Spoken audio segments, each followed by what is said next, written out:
Sờ lông sắn này, cái một trầu 5 mông, chi trầu nữa,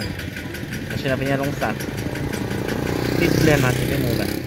là do mình chỉ do mỏ xí này, bây giờ ta là lông sắn, rồi một con nhái cho không còn nè, nó ta lông sắn cho nó áo mông tử.ไปนั่นนะจะไปปตที่เจ้านะที่ไปที่เจ้านะแต่ข้าจะยังหมดพอเป็นจั่วมันลงก็จงเนื้อลงสารจะปอดจนลงก็ให้เลยนะให้ก็จะจงแล้วก็มีก็เป็นให้กันเลยด้วยอ่ะ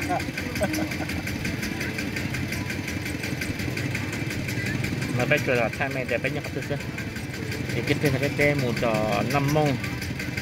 tên một năn chè cái mặt thân này sai na tên một năn chè 5 mông theo một chi cho sao nó mất chết một số mất chết tôi rồi ô mất chết hải tua để ăn giọt tua nàyไปแต่เราจะไปปอนดาปัดเตานะสอนเจด้วยสอนเจสิเก่งเลย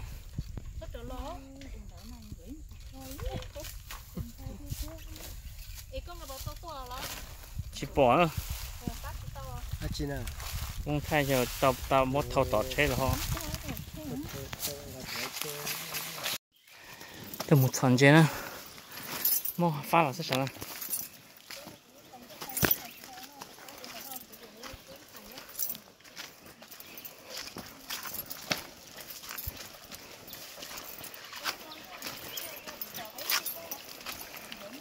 这基本坑也是路呢。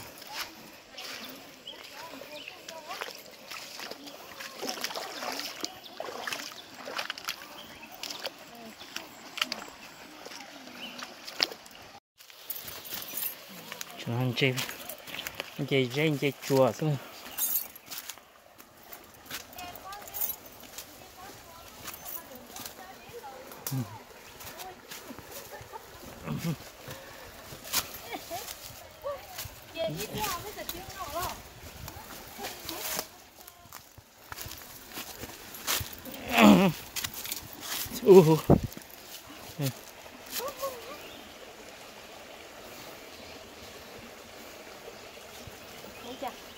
对着，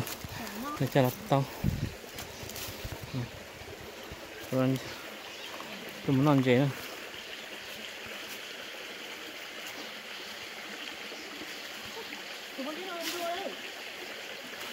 เขาแค่หาจังมุม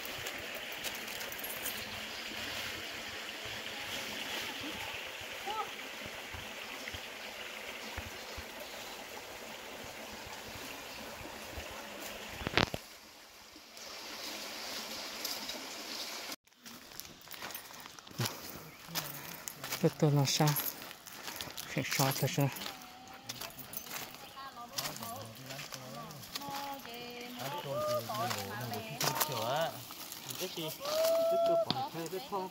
สนใจเนาะปืนเนาะชิชอเลยชิชอชิชอเลยcái nó chỉ tôi chơi xuống nó là ô có thầu ở xe chứ cổ chi à ừ thế đừng có nó này tập đó xong chi xong nó này cú là số cú lùa là cú này số lùa là cú mà lo bây giờ lo bây giờ trưởng cho học cứ bây giờ lùa muốn nhiều rồi đấyนี่เราจอดตัว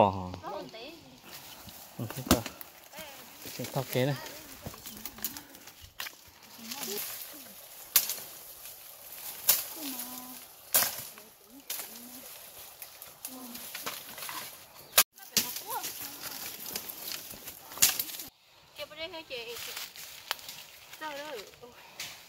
นี่มั้งชื่อไม่ต้องมอง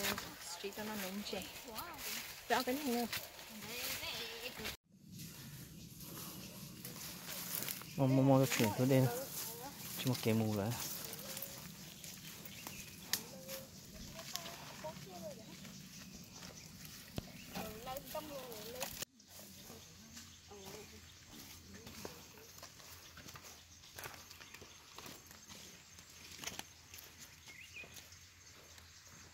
Tôi đây to về nữa,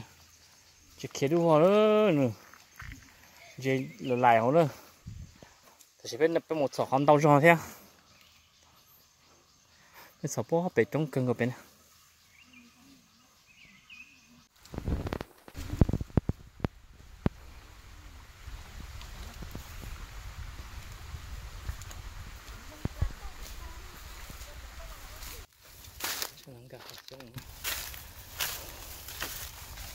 Sao không có cơ liền.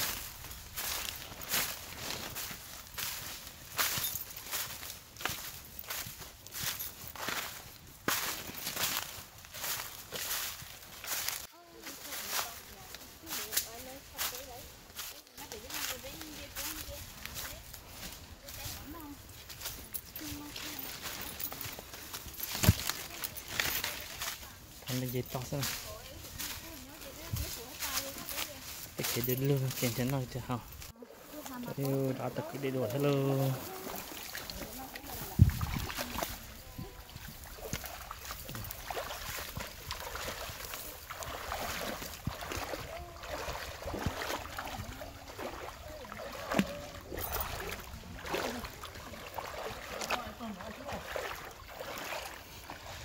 Tên mà là bóng toa.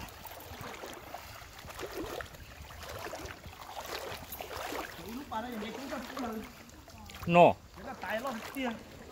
Ta chừng chúa thôi bò.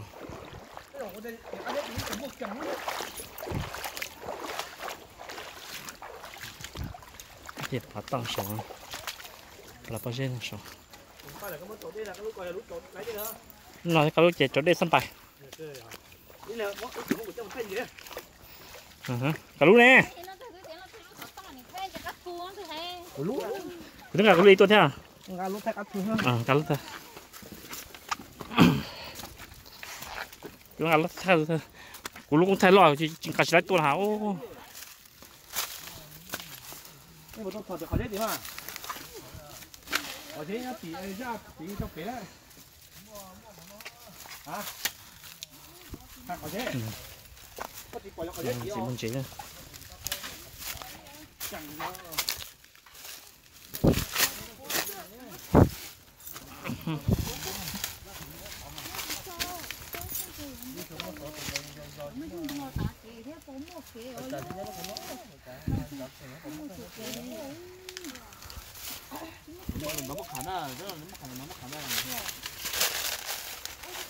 Cái đồng mà khả lò nó còn đó lò.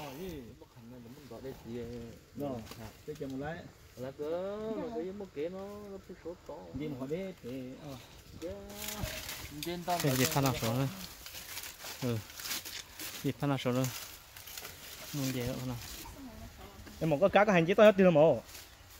Là cái hành chế to là tư. Ôi là con mà bán nó chịu quá luôn. Vậy chăm một bé một con nào đó cái chết đi lia vậy dọc ra cho khỏi chứ. Chị anh giấy chỉ mà pư mà mua. Vậy lên phải à? Cái này tuổi nè. Bắt bé thằng kia. Có à. Con bé trời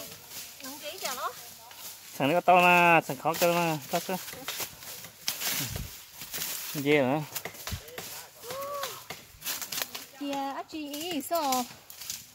Chỉ là lên rồi cắt đó.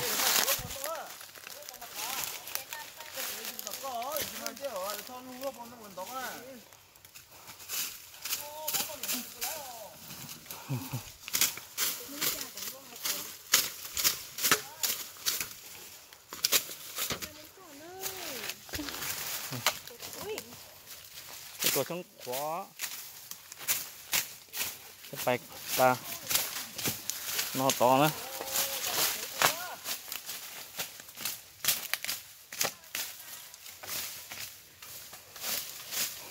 Xin dùng một sát cái ra chả lấy ăn rồi. Ok mà lớn muốn nó to, tất nhiên là muốn nó đỡ thằng số đó. Rồi chỉ lớn đó chùa đi. hả Chẳng nói trên kia rồi.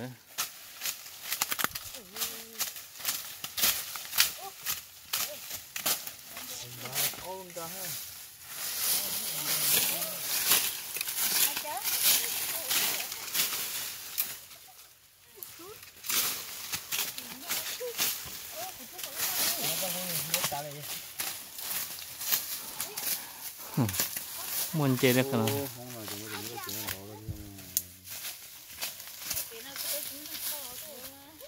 nó cái mình chị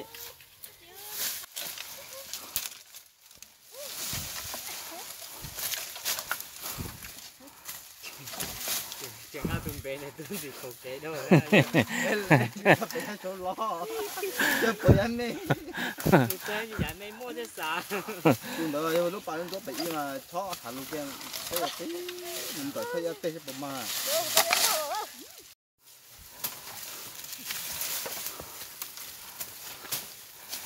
Chỉ to lên chỉ to chúng mua chỉ to đi nữa trên nó khoa thế chị muốn nông khoang cổ xưa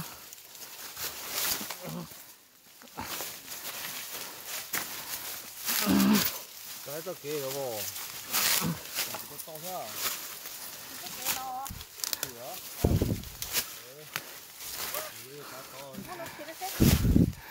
chỉ打了好像人家手是哈。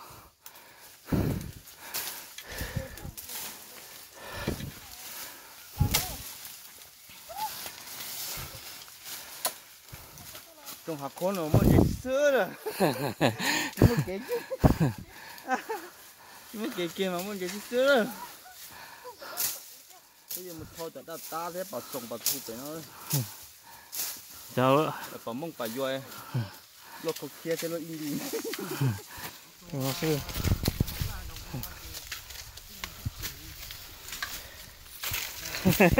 cái bảo mông cá thì tiếc nó chỉ cái này nó cao sư sư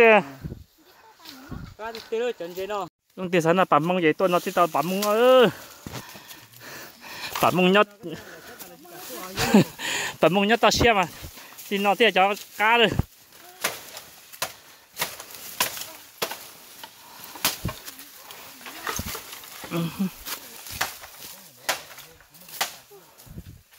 cho là nó mà thôi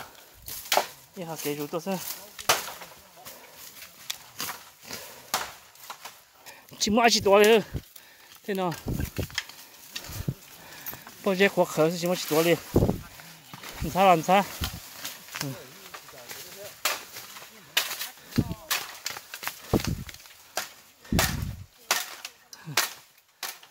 cái này phần đặc rồi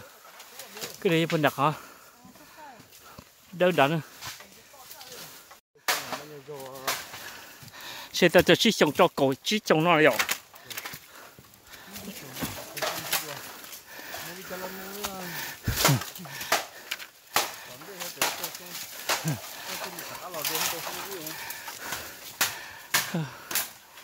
sản xuất là tao anh nhất là rồi lâu anh nhất là trên chia thôi.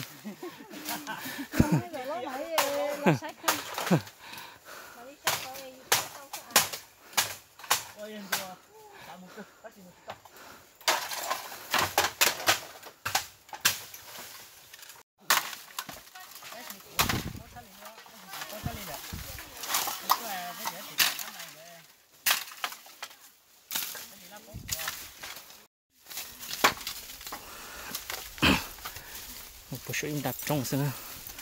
cho họ cứ đem vào đây cho dễ sẽ thao để mình tao để tao một số in đặt trong sân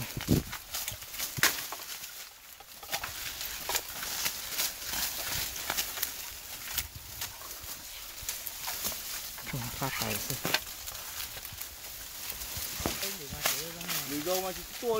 nên muốn đi đâu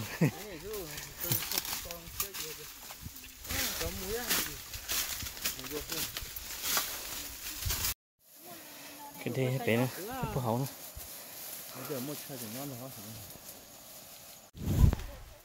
tôi chọn tôi kia nữa chọn chẳng đi hái được là cái đây là thế này thằng nào giờ bỏ ra là để hậu rồi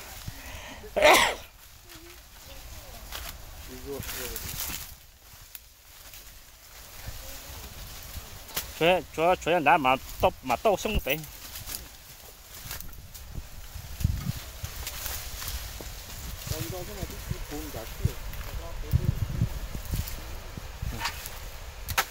đá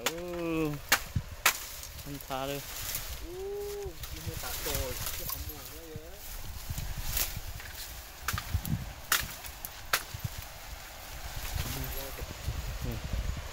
tao cái hai giống nó luôn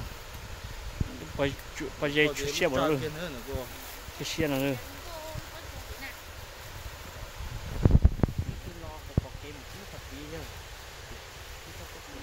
thì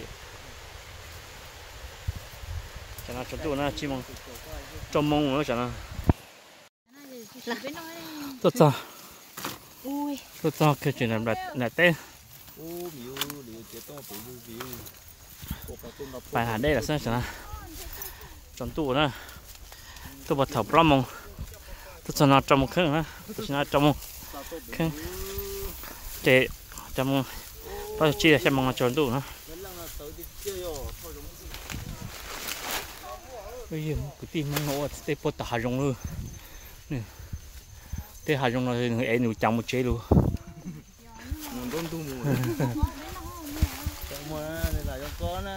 hả gì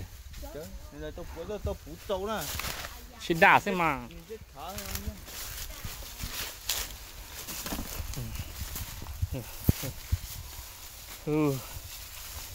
tôi chọn luôn đá đây đấy mà chỉ phải một chục bự kia nữa sao đá đây rồi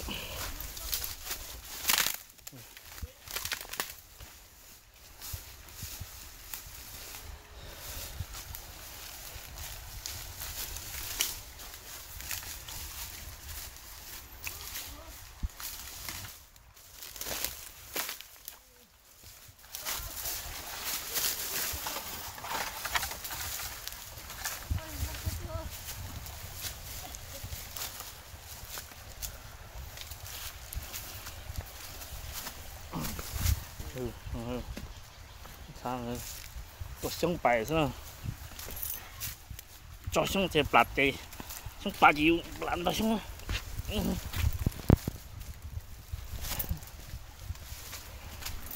chỉ kia đây rồi cái là chuẩn tu tôi chỉ check sao sao chơi push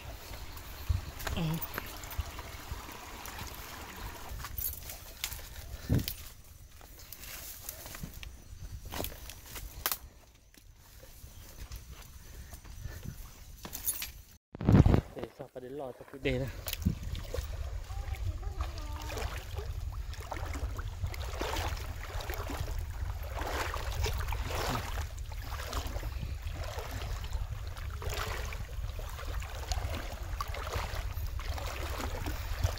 tôi để thả ra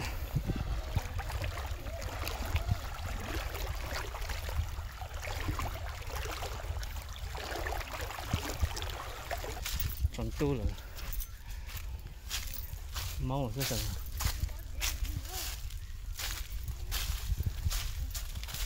sâu ha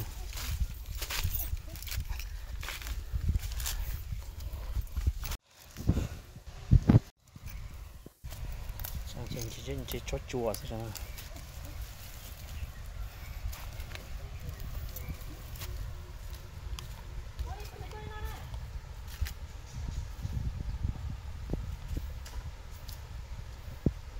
to thì to cái nào cái to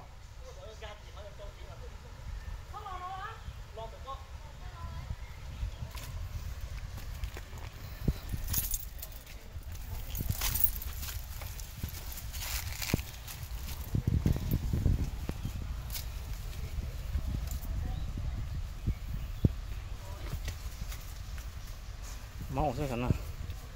chỉ thải nè chúng tôi là chỉ bỏ nữa chỉ bắt chùa xem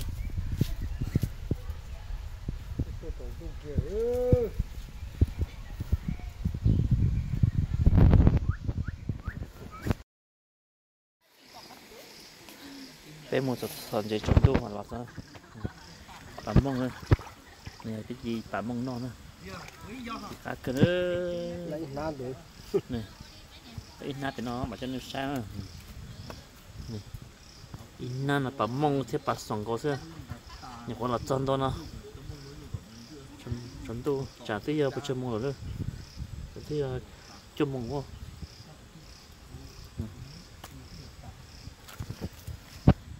thì sai đó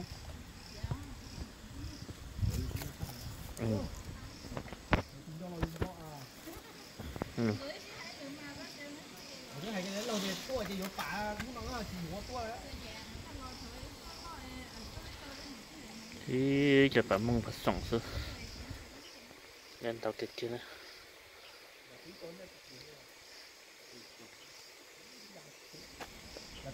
อินจีพายมาใช่ปะ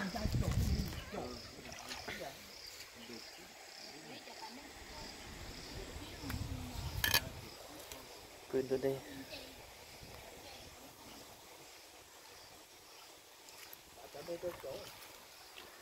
cái hậu sĩ cho hậu tích xíaเลยcái gì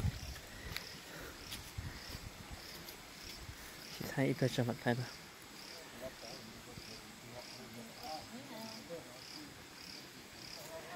con nào cáiปืนnày con nào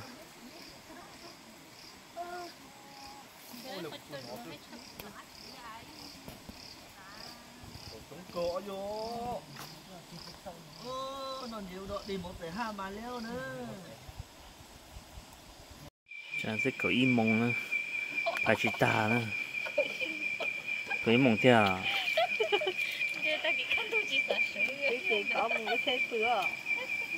cái im mông là phải chỉ ta nữa giờ chờ nó đi nữa cho nó cho tập bé một trò lái ngồi xem sau đó đầu tiên là có tốt chân to cho tới trốn được một trò cho ý như lý sơ mông này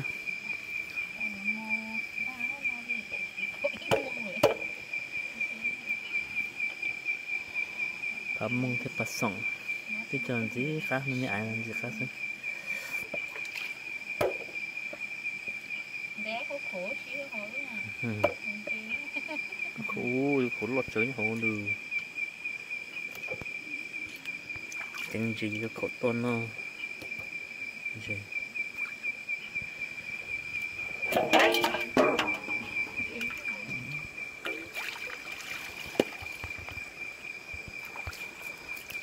khi bé một số bé mong nữa và đang gần lần sau bé mong người thì mặt trong cái kia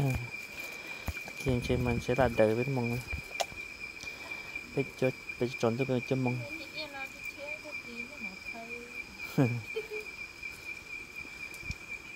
khi bé một số bé mong sinh gió mặt thay như sao lấy bạc mong bạc sòng lấy bạc khó chỉ được cứu đi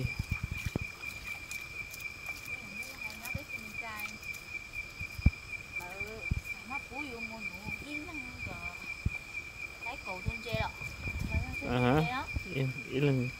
nhớ là cho hòn chế sao ý cho chế ó túi cho chế chỉ cho túi cho chế cổ đợt túi sao nó sẽ nó túi cho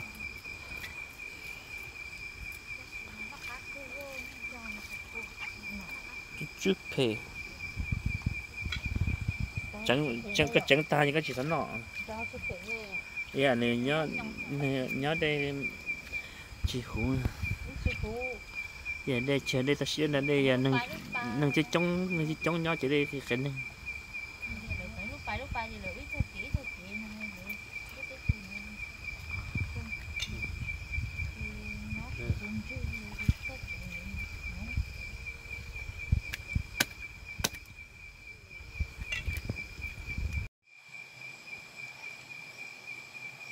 cho nên cái ý mong tự nó ta mà tùy lên từ đây nó cá quá rồi nó cá quá rồi nó lên đây lần đó để chọn đâu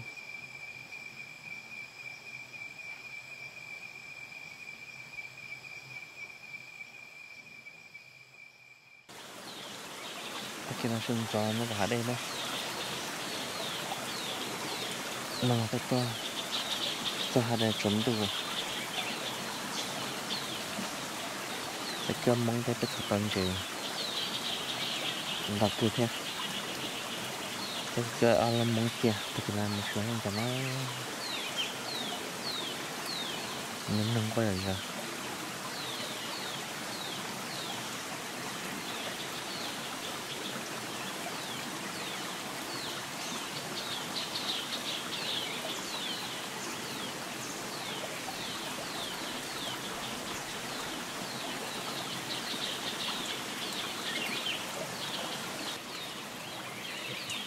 để cho mong cái nào kia một số mong này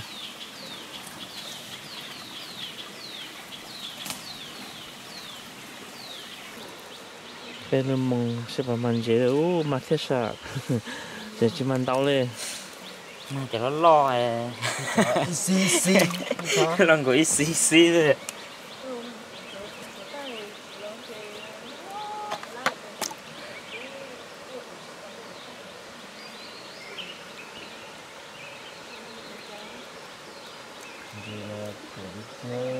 mà cũng một tiền là đầy rồi chỉ nó chơi đầy tua nó ai hả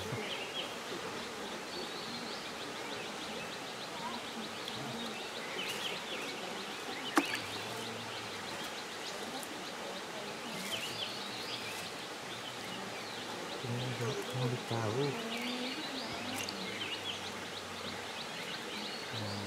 nó chỉ tài đúng nó cái tung gì nó cái khẩu cái chỉ gì là phát ra cái chúng tôi trở nên dê á ồ lo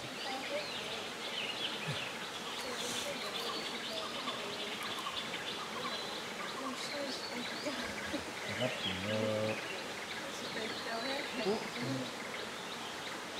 nó cao